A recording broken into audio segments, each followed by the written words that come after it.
സ്നേഹം നിറഞ്ഞ രക്ഷിതാക്കളെ, പ്രിയ വിദ്യാർത്ഥികളെ, ഈ വീഡിയോയിലൂടെ നമ്മൾ പരിചയപ്പെടുത്തുന്നത് സമസ്ത പാദവാർഷിക പരീക്ഷ 4ാം ക്ലാസ് ഫിഖ് പരീക്ഷയ്ക്ക് പ്രധാനമായും എന്തൊക്കെ കാര്യങ്ങൾ ശ്രദ്ധിക്കണം, ഏത് രൂപത്തിലാണ് ചോദ്യങ്ങൾ ഉണ്ടാവുക, എത്ര പാഠങ്ങൾ പരീക്ഷയ്ക്ക് വേണ്ടി പഠിക്കണം എന്നീ വിഷയങ്ങളെല്ലാം ഉൾപ്പെടുത്തിയ വളരെ ഉപകാരപ്രദമായ നല്ലൊരു വീഡിയോ ആണ്. മുഴുവനായി തന്നെ കാണാൻ പ്രത്യേകം ശ്രദ്ധിക്കുക. നല്ല മാർക്ക് സ്കോർ ചെയ്യാൻ പറ്റും. പ്രധാന ഇമ്പോർട്ടൻ്റ് ആയ ചോദ്യങ്ങൾ ഒരുപാട് വരുന്നുണ്ട്, ശ്രദ്ധിക്കുക. പ്രധാന വിഷയങ്ങൾ പറയുന്നതിന് മുമ്പ് ആദ്യം നമുക്ക് മോഡൽ ചോദ്യ പേപ്പർ ഉത്തരം പറഞ്ഞൊന്ന് പരിചയപ്പെടാം. ഒന്നാമത്തെ ചോദ്യം നിങ്ങൾക്ക് കാണാം, ശരിക്ക് ശരി നൽകാം എന്ന ചോദ്യമാണ്. അതിൽ 6 ചോദ്യങ്ങൾ വരുന്നുണ്ട്. ഓരോ ചോദ്യങ്ങൾക്കും 3 ഓപ്ഷൻ വീതം കൊടുത്തിട്ടുണ്ട്. ഓപ്ഷനുള്ള ചോദ്യങ്ങളാണ്. ശ്രദ്ധിച്ച് കൈകാര്യം ചെയ്യണം. ആലോചിച്ച് മാത്രമേ ഉത്തരം തിരഞ്ഞെടുക്കാവൂ. വലിയ അശുദ്ധിയുടെ കാരണം ഇതിലേതാണ്? കുളിയുണ്ട്, പ്രസവിക്കുക ഉണ്ട്, വുളു ഇല്ലാതിരിക്കൽ.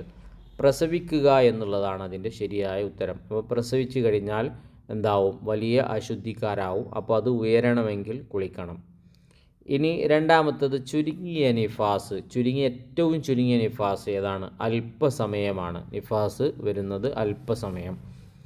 മൂന്നാമത്തത് ഹൈള് ഉണ്ടാകുന്ന ഏകദേശ വയസ്സ് എത്രയാണ്? ഏകദേശം എത്ര വയസ്സാകുമ്പോഴാണ് ഹൈളുണ്ടാകുന്നത്? 9 വയസ്സാകുമ്പോഴാണ്.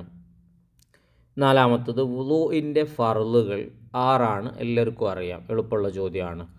ചില ആളുകൾ 5 എഴുതാറുണ്ട്, മാറിപ്പോകരുത്. അങ്ങനെ ഓപ്ഷൻ വന്നു കഴിഞ്ഞാൽ 6 എപ്പോഴും വുളൂഇൻ്റെ ഫർള് എന്ന് മനസ്സിലാക്കുക. അഞ്ചാമത്തത് വുളൂഹിൻ്റെ നിയ്യത്ത് പറയൽ എന്താണ്? പറയൽ ചില ആൾക്കാർ ഫർള് എന്നെഴുതും. ഫർളല്ല, സുന്നത്താണ്. നിയ്യത്ത് എന്ന് പറഞ്ഞാൽ മനസ്സിൽ കരുതുന്നതാണ്. കരുതലാണ് ഫർള്. നാവുകൊണ്ട് പറയൽ സുന്നത്തേ ഉള്ളൂ. ശ്രദ്ധിക്കുക, സുന്നത്താണ് ശരിയായത്. ഇനി ആറാമത്തത് ശൗച്യം ചെയ്യൽ ഹറാമായ വസ്തു എന്താണ്? എന്തുകൊണ്ട് മനോഹരം ചെയ്യലാണ് ഹറാമ്? എല്ലുകൊണ്ടാണ്. എല്ലുകൊണ്ട് ചെയ്യാൻ പാടില്ല, അത് ഹറാമാണ്. അപ്പോൾ ഇതിലെ വിഷയങ്ങളൊക്കെ പ്രധാനപ്പെട്ടതാണ്. 1-2 തവണ കേട്ട് കണ്ടിട്ട് മനസ്സിലാക്കി വെക്കുക. ഇനി രണ്ടാമത്തത് 2 വീതം എഴുതാം എന്ന പ്രധാനപ്പെട്ട ചോദ്യമാണ്. 2 എഴുതി കൊടുത്തിരിക്കുന്നത്. അതിൽ വരുന്നതെല്ലാം എഴുതി കൊടുത്തിട്ടുണ്ട്. നിങ്ങൾക്ക് എളുപ്പമുള്ളത് പഠിക്കാനും ഏതെങ്കിലുമൊക്കെ ഓർമ്മ വരുന്നതിന് വേണ്ടിയിട്ടാണ്. ഒന്നാമത് ചോദിച്ചിട്ടുള്ളത് നിസ്കാരം നിർബന്ധമാവാനുള്ള ഷർത്തുകളാണ്. മുസ്ലിമാവുക, പ്രായപൂർത്തിയാവുക, ബുദ്ധിയുണ്ടാവുക, ഹൈള്, നിഫാസ് എന്നിവയിൽ നിന്ന് ശുദ്ധിയുണ്ടാവുക. ഇതൊക്കെ നിസ്കാരം നിർബന്ധമാവാനുള്ള ഷർത്താണ്. മുസ്ലിമാവുക എന്നുള്ള എളുപ്പമല്ലേ. പിന്നെ പ്രായപൂർത്തിയായവർക്ക് നിസ്കാരം നിർബന്ധമുള്ളൂ. പിന്നെ ബുദ്ധി ഉണ്ടാവുക, ഭ്രാന്തന്മാർ നിസ്കരിക്കണ്ട. പിന്നെ ഹൈള്, നിഫാസ് എന്നിവയിൽ നിന്ന് ശുദ്ധി ഉണ്ടാവുക. എളുപ്പമുള്ള കാര്യങ്ങളാണ്. ഇനി രണ്ടാമത്തത് പ്രായപൂർത്തിയുടെ അടയാളങ്ങൾ നമ്മുടെ ഓർമ്മയിലുണ്ട്. 15 വയസ്സാവുക എന്നാണ് നമ്മൾ പലപ്പോഴും പറയാറുള്ളത്. അതുപോലെ തന്നെ മനീ പുറപ്പെടുക എന്ന മറ്റൊന്നുണ്ട്. പിന്നെ പെണ്ണുങ്ങളാവുമ്പോൾ ഹൈള് ഉണ്ടാവുക എന്നുള്ളതുമാണ്.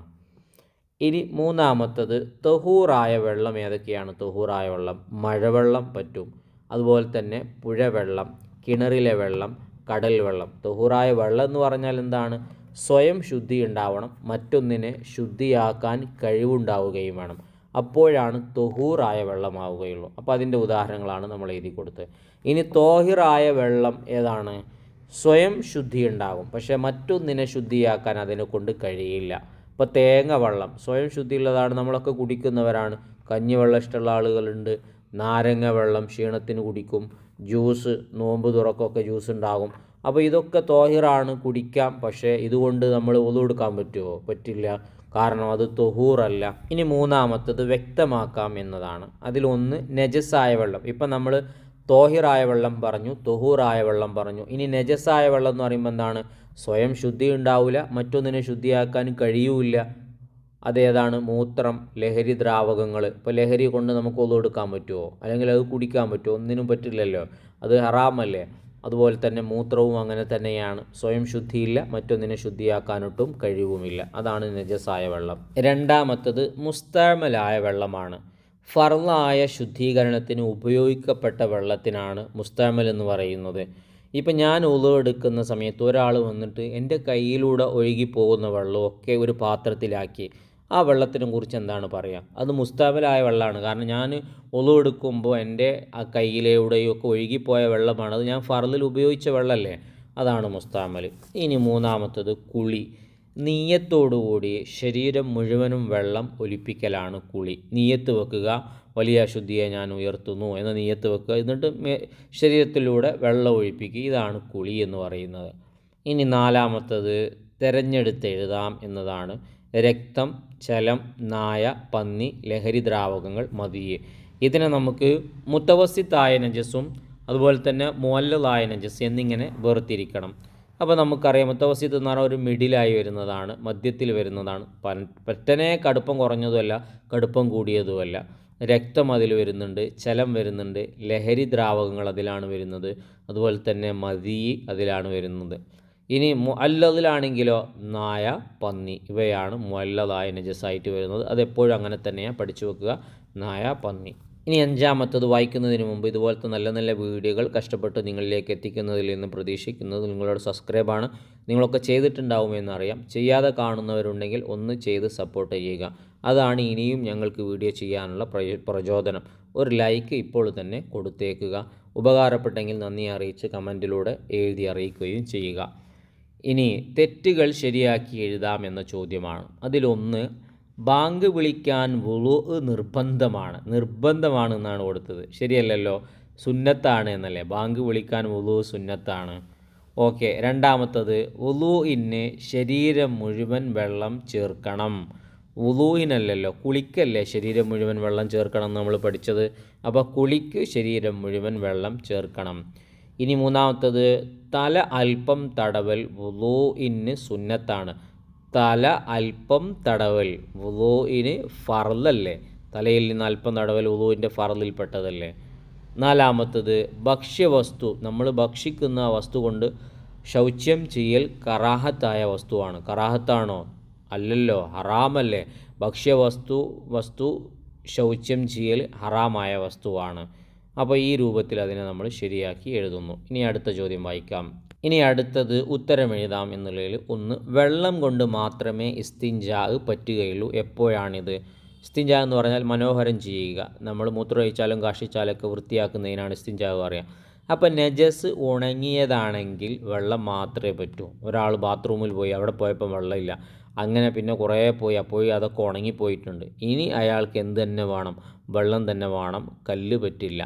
രണ്ടാമത്തത്, മുഹഫഫായ നജസ് ഏതാണ്? വളരെ ലഘുവായത്. ഇപ്പോൾ നമ്മളെ വീട്ടിൽ 2 വയസ്സ് തികയാത്ത, രണ്ടാമത്തെ ബർത്ത്ഡേ കഴിക്കാത്ത, പക്ഷേ ആ കുട്ടി പാലല്ലാത്ത ബിസ്ക്കറ്റോ അല്ലെങ്കിൽ പൊടികളോ ഒന്നും കഴിക്കാൻ പാടില്ല. അതാണ് 2 വയസ്സ് തികയാത്ത, പാലല്ലാത്ത ഒന്നും കഴിക്കാത്ത ആൺകുട്ടിയുടെ മൂത്രം. അത് കുറച്ച് വെള്ളം തെളിയിച്ചു കൊടുത്താൽ തന്നെ മതി, അതിങ്ങനെ കഴുകേണ്ട ആവശ്യമില്ല. ഇനി മൂന്നാമത്തത്, നായ, പന്നി അല്ലാത്ത ശവത്തിൻ്റെ തോല് ശുദ്ധിയാകും. എങ്ങനെ? അതിൻ്റെ തോല് ശുദ്ധിയാവില്ല. പക്ഷേ അതല്ലാത്ത നായും പന്നി അല്ലാത്ത ജീവികളുടേത് ശുദ്ധിയാകും. എങ്ങനെയാണ്? ഊറക്കിടൽ കൊണ്ടാണ്. അതൊരു റൂമിൽ അടച്ചിട്ട് അതിൽ കുറേ ഉപ്പും പിന്നെ എന്തെല്ലോ വസ്തുക്കളൊക്കെ ഇട്ട് വെച്ച് കഴിഞ്ഞാൽ അതിൻ്റെ വാസനയും അതൊക്കെ പോയിട്ട് പിന്നെ ഈ ചെണ്ട ഉണ്ടാക്കാനും മറ്റിനൊക്കെ ഉപയോഗിക്കും. അപ്പോൾ ഊറക്കിടൽ കൊണ്ട് ശുദ്ധിയാകും. ഇത് വായിച്ചു കഴിഞ്ഞതിലൂടെ ഏത് രൂപത്തിലാണ് ചോദ്യം വരിക എന്നുള്ളത് കൃത്യമായി നമുക്ക് മനസ്സിലായി. ഫിഖിഹിൽ നമുക്ക് 6 പാഠങ്ങൾ പഠിക്കാനുണ്ട്. എല്ലാ പാഠങ്ങളും നന്നായി പഠിക്കുക. പ്രധാനപ്പെട്ട ചോദ്യങ്ങളൊക്കെ നമ്മൾ നോട്ട് ചെയ്ത് വെക്കുക. ഇനിയും ഇൻഷാ അല്ലാഹ് നമുക്ക് നല്ല നല്ല വീഡിയോകൾ ചെയ്യണം. സപ്പോർട്ടായ സബ്സ്ക്രൈബ് ആവശ്യമാണ്. ലൈക്ക് ചെയ്യാൻ മറന്നവർ ലൈക്ക് കൊടുക്കുക. നിങ്ങൾക്ക് ഉപകാരപ്പെട്ടെങ്കിൽ അൽഹംദുലില്ലാഹോ താങ്ക്സോ ആമീനോ എന്തെങ്കിലും ഒന്ന് കമൻറ്റിലൂടെ എഴുതി അറിയിക്കുകയും ചെയ്യുക. നിങ്ങൾക്കെല്ലാവർക്കും ഈ ഒരു പരീക്ഷയ്ക്ക് 50 മാർക്കും ലഭിക്കട്ടെ, ഉയർന്ന വിജയമുണ്ടാവട്ടെ എന്ന് ആത്മാർത്ഥമായി ദുആ ചെയ്യുന്നു. നല്ല നല്ല വീഡിയോയുമായി നമുക്ക് വീണ്ടും കാണാം.